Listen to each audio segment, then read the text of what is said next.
আসসালামু আলাইকুম গায়েস। আসলে আমি কি নিয়ে কথা বলবো সেটা আসলে খুঁজে পাচ্ছি না।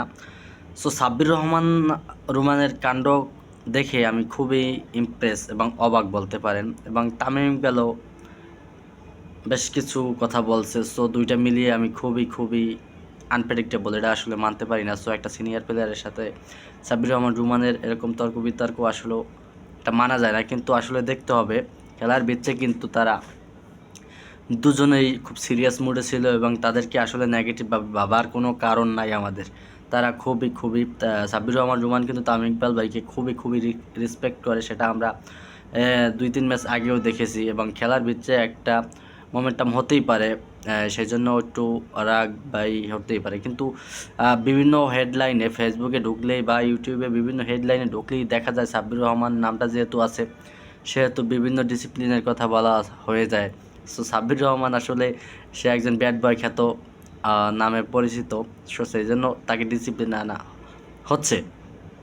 আমি একটা কথা আবারও একদম ক্লিয়ার করে দিতে চাই, সাব্বির রহমান রোমান কিন্তু নিজেকে সম্পূর্ণ রকম শুধরে তারপর কিন্তু আসলে দলে ন্যাশনাল টিমে ফেরার জন্য খুব একটা চেষ্টা করতে আছে, এবং তিনি কিন্তু খুব খুব হিউজ পরিমাণ পরিশ্রম করে বিপিএলে চান্স পেয়েছে।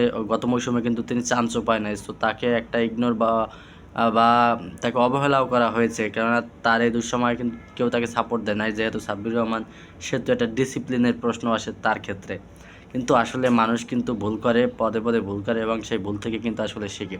সো আসলে আমরা কিন্তু যে ভুল করে সেই ভুলগুলোকে শুধরে আসার সুযোগ আমাদেরকে করে দিতে হবে ভাই। আমরা যদি তাকে এখন আবার এই একটা তর্কে বিতর্কের কারণে তাকে হেডলাইনে নিয়ে যাই তাহলে কিন্তু হবে না ভাই। ভুল মানুষের জীবনে আছে, থাকবে, ভুল নিয়েই মানুষ। কেননা মানুষ কিন্তু তাইলে তো বোঝেন না, ভুল শয়তানের হয় না, মানুষের কিন্তু ঠিকই ভুল হয়। সো আমার একটাই রিকোয়েস্ট ভাই, তামিম ইকবাল সাব্বির রহমানকে ঘিরে ফেসবুকে কেউ উল্টাপাল্টা পোস্ট দেবেন না। এই পোস্টগুলো যদি তার ফ্যামিলি অথবা তারা নিজেরা দেখেও কিন্তু খুব কষ্ট পায়, আসলে এটা কি হয়ে গেছে।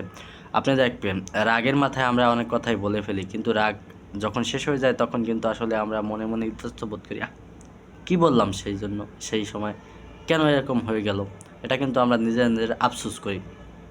সো এই আফসোস করার বিষয়টাকে আপনারা পোস্ট করে সব সময় মানুষের প্রশ্নের মুখে দাঁড় করিয়ে দেবেন না ভাই।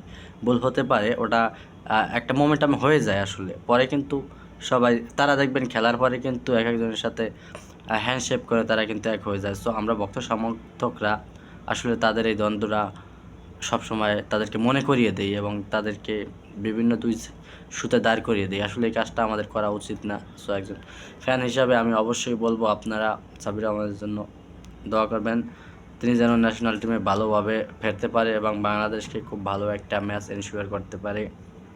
এবং তামিম ইকবাল ভাই, সে তার অবসর ঘোষণা দিয়েছে 2-3 দিন আগে। সো তার জন্য অনেক অনেক শুভকামনা থাকবে, তার পরবর্তী জীবনটা বাংলাদেশের ক্রিকেট বোর্ডের জন্য ভালো কিছু বয়ে আনুক।